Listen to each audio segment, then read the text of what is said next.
nós temos um cone equilátero, ou seja, a geratriz dele é do tamanho do diâmetro da nossa circunferência que está na base.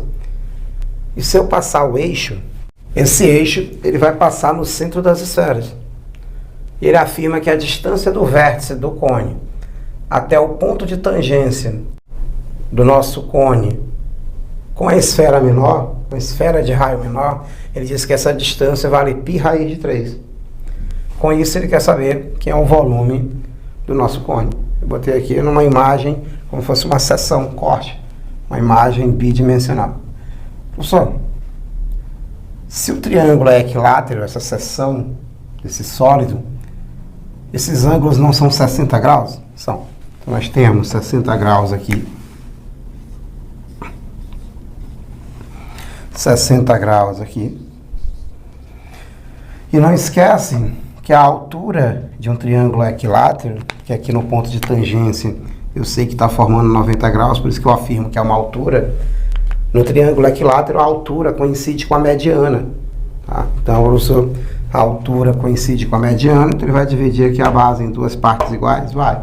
Mas ela também coincide com a bissetriz. Então, ele vai dividir o ângulo em duas partes iguais. Se eu sei que aqui é 60 graus, vai ficar 30 para um lado e 30 para o outro. Nosso triângulo retângulo aqui. O cateto aqui menor é o raio da esfera menor. Da mesma forma, para outra esfera, nós temos aqui no ponto de tangência, nós temos Rzão. Rzão vai formar 90 graus com essa geratriz do cone. Eu posso usar o mesmo processo com a razão trigonométrica. Ou considerar esse triângulo maior. Já vamos utilizar aí um artifício para encontrar também Rzão. Mas por enquanto eu vou encontrar Rzinho. Como que eu encontro Rzinho? Observa que um dos catetos foi dado, que é π raiz de 3. E o outro cateto eu não sei, que é o Rzinho. Mas ele é um cateto oposto ao 30 graus. E o π raiz de 3 é o cateto adjacente. A razão trigonométrica entre cateto oposto e cateto adjacente é a tangente. Então, nesse caso, eu vou aplicar a tangente de 30 graus, que é cateto oposto, que é Rzinho, sobre cateto adjacente, que é π raiz de 3. Quanto é a tangente de 30? Cuidado, você tem que ir com essa tabela dos ângulos notáveis já memorizada. Eu tenho que conhecer o seno, o cosseno e a tangente do 30, do 45 e do 60. É só treinar em casa, nota numa cartolina, uma folha qualquer, num chamex, cola na parede, de vez em quando dá uma olhadinha, que você vai memorizar esse quadro, tá? Essa tabelinha, que tem os ângulos notáveis 30, 45 e 60. E a tangente de 30 lá é raiz de 3 sobre 3, igual a R sobre π raiz de 3. Se eu fizer meio pelos extremos, né, essa proporcionalidade, eu vou ter que 3Rzinho vai ser π raiz de 3 vezes raiz de 3. Pronto. Só que raiz de 3 vezes raiz de 3 dá raiz de 9, que é 3. Então, nós ficamos com Rzinho dá 3π. E o 3 está multiplicando, passa dividindo. O que deu 3? Raiz de 3 vezes raiz de 3 dá raiz de 9, que é 3. Corta o 3. Aplica dizer que nosso Rzinho vale π. Já encontrei o raio do menor. Vale π.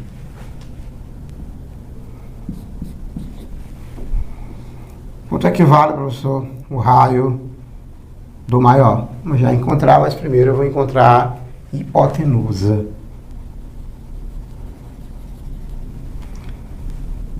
Eu sei que na frente do 30 é sempre metade da hipotenusa. E se vale π, quer dizer que a hipotenusa é 2π. Mas se você não lembra dessa dica, você pode usar o teorema de Pitágoras para encontrar a hipotenusa. Porque eu já tenho os dois catetos, mas se você não quiser aplicar o teorema de Pitágoras, você pode usar a razão seno, cateto oposto sobre hipotenusa, para eu descobrir quem é esse pedacinho, tá? Esse pedacinho que por enquanto aqui eu vou chamar de x. Quem é esse pedaço? Posso usar o seno, ou eu posso usar, professor, o teorema de Pitágoras. Usando o seno, eu já comecei com razão trigonométrica, vou continuar com esse mesmo assunto. Seno de 30, cateto oposto, que que é π sobre hipotenusa, que vale x. Seno de 30, aí você já tem a tabelinha dos ângulos notáveis, né? Já conhece que o seno de 30 é meio, igual a π sobre x.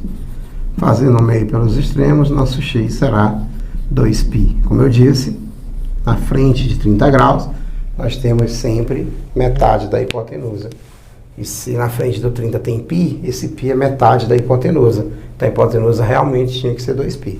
Tá? Quem não quiser fazer o cálculo, pense dessa maneira. O vértice até o centro da esfera menor tem x. Aqui é o raio Rzinho, que nós já sabemos que vale π. Aqui é raio Rzão. E aqui é raio Rzão. Tem uma informação muito importante, tá? Para os triângulos equiláteros, é que se eu tiver um círculo inscrito no triângulo equilátero, que é o que está acontecendo aqui nesse caso, o centro do nosso círculo vai coincidir com o baricentro, que é o encontro das medianas. E eu sei que se eu pegar a mediana para esse vértice em relativo a esse lado, vai se encontrar com a outra mediana bem no centro da esfera maior.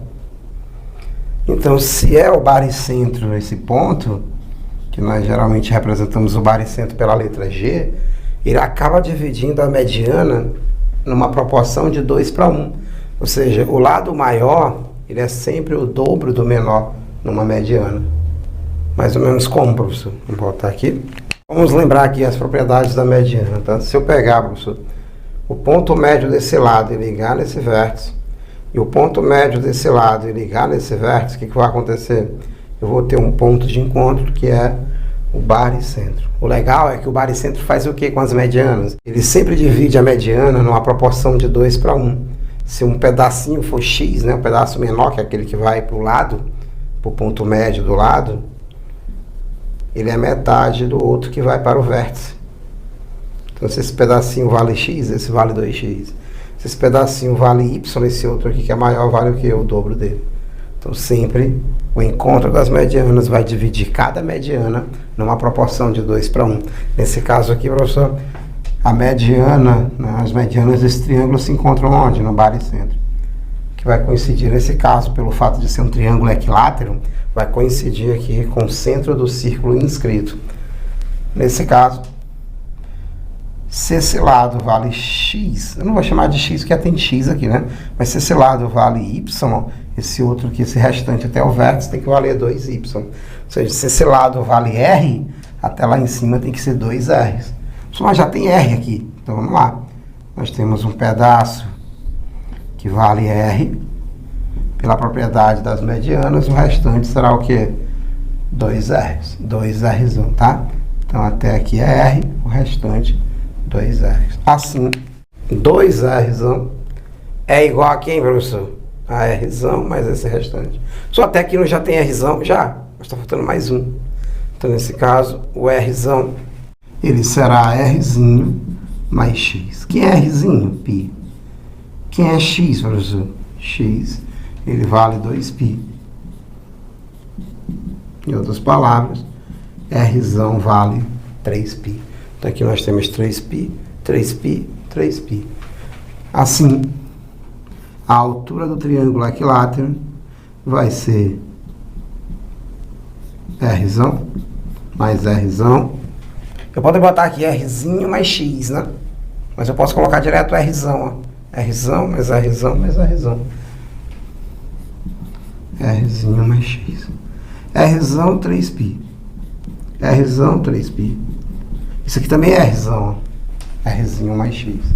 Isso no triângulo equilátero. Então ficaria, professor, mais 3π. Então a nossa altura será 9π. Encontrei a altura do nosso cone. É importante para encontrar o volume, professor, com certeza. O volume de um cone é 1/3 da área da base vezes a altura. Ok. Assim, nós podemos agora, com razão trigonométrica nesse triângulo maior, encontrar quem é o raio da base do cone. Lembrando que essa figura ela é tridimensional. É só voltar e olhar na questão. Eu coloquei assim na forma plana, porque é mais fácil de explicar. Mas aqui é o raio da base do nosso cônio. Se eu usar, então, tangente de 60, ele vai ser essa altura todinha, que é cateto oposto, sobre cateto adjacente, que é o raio do cônio, e eu encontro esse raio. Aplicando, então, tangente de 60, cateto oposto, que é a altura do triângulo, sobre cateto adjacente, que é o raio do cônio. Lembra da tabelinha dos ângulos notáveis? Tem que memorizar, tá? E a tangente de 60 lá é raiz de 3. A altura, eu já sei quanto é. Tangente de 60, raiz de 3. A altura, 9π. E o raio do cônio, eu não sei. Fazendo o meio pelos extremos, fica raiz de 3, raio do cônio, igual a 9π. Peguei o raiz de 3, está multiplicando e passei dividindo. Ficou 9π sobre raiz de 3. Que racionalizando, racionalização, multipliquei em cima e embaixo pela raiz de baixo. Raiz de 3 vezes raiz de 3 dá raiz de 9, que é 3. E 9 por 3 dá 3. Então ficou 3 raiz de 3π. Esse é o raio do cônio. 3 raiz de 3π. Mas se ele quer o volume do cônio, se ele quer o volume de cônio, 1/3 da área da base vezes a altura. Então, vamos aplicar nesse lado. Como é que ficaria o volume, professor? O volume do cônio será 1/3 da área da base vezes a altura do cônio. Então, o volume do cônio será 1/3, que é a área da base. É πr ao quadrado, é o raio do cônio ali. Então, é π, 3 raiz de 3, π ao quadrado, πr ao quadrado.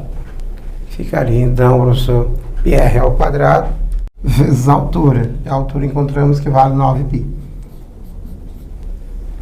Volume do cônio, então, será 1/3 de π vezes 3 ao quadrado, 9. Raiz de 3 ao quadrado, 3. Π ao quadrado, vezes 9π. Corta 3 com 3, então o volume do cônio ficará 9 vezes 9, 81. Π vezes π ao quadrado vezes π, dá π, aparecendo aqui uma vez, aqui duas vezes e aqui mais uma vez, dá π a quarta. O nosso volume do cônio será 1/3 da área da base vezes a altura. Que é a área da base, professor? A área da base é a área de um círculo. E a área de um círculo é πr ao quadrado. Π, raio é isso, é o raio do cônio, que nós encontramos agora há pouco, elevado ao quadrado vezes a altura, que é 9π. Então, o nosso volume deu 81π a quarta.